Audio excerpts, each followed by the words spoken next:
Hi guys, Dave Andrade here from the Post Color blog. Today we're going to look at an update to 3D LUT Creator, which includes 3 color wheels. One is offset gamma gain, the other one shadow, midtones, and highlights. And today we're going to talk about exactly what each of those mean and why they're different.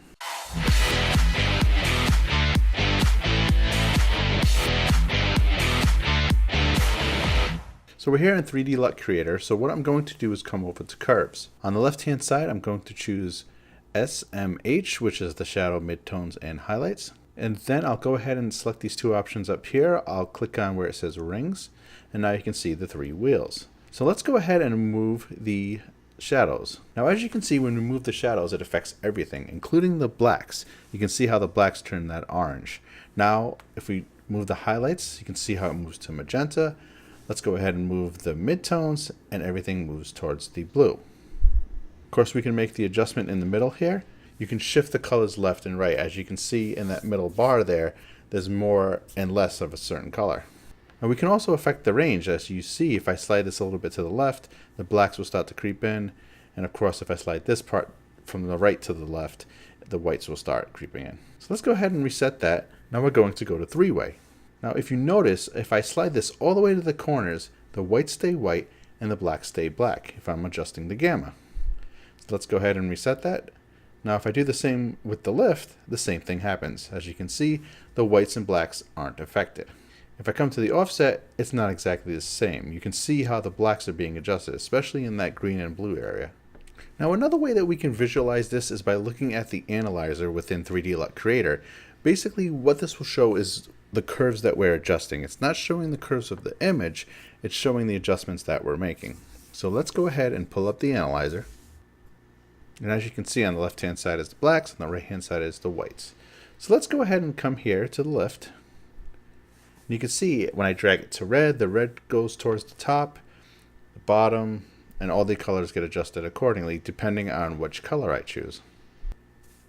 Now if you're not sure which color is the opposite of which other color, I've made a video in the past about this, so go ahead and click on the link in the description below. I may put an annotation at the top there so you can click on it.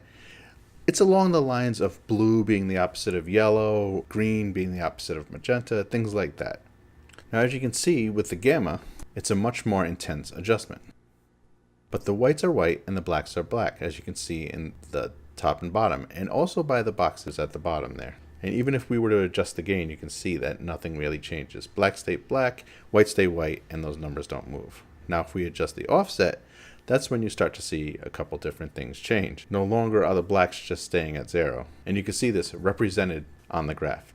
Another way that you can look at this graph is using gamma. The way you do that is go ahead and hold shift and then move the mouse up and down. If you pay attention to the curve adjustment on the left hand side, you see the white line, which is the gamma, and how if you move it up and down, it will adjust accordingly, up and down.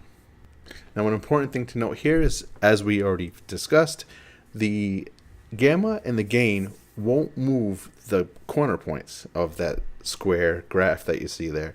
However, if you go ahead and adjust the offset, you can see how the blacks sort of get crushed.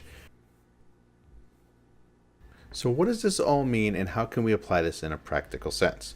So let's go ahead and let's pull up an image. Now you see, if I bring up the shadows and I make some adjustments to the midtones, you can see how the blacks are being affected. Now of course we can look at the blacks on the railroad there, and you can see that they're somewhat of a green color, so we can adjust this and turn them a bit black. But as you can see, the image isn't looking exactly natural or even pleasing, to be honest. So we can make a little adjustments to the midtones, see what that does for us. We can reset it back to the middle. Now a better way, in my opinion, to take care of this is to come to the offset gamma gain. Now remember, the whites stay white, the blacks stay black. And as you can see, even when I'm moving the colors around, it's still a much more pleasing image. Of course, we can continue to bring the blacks in, as you saw as I dragged from the left there, and it makes it even more appealing. Now don't get me wrong, I'm not saying that shadows, midtones, and highlights aren't the way to go. You can definitely use that in your footage if you know what you're using it for. For situations like this, I would prefer the offset gamma and gain. If you want more detailed explanations on what those all mean, I'll go ahead and link some good resources in the description below. If you haven't already, please subscribe to the channel. I've already recorded some videos for 3D LUT Creator, DaVinci Resolve, and I actually might have a new gear review coming up for you guys. So stay tuned to the channel and I'll talk to you guys really soon. Thanks.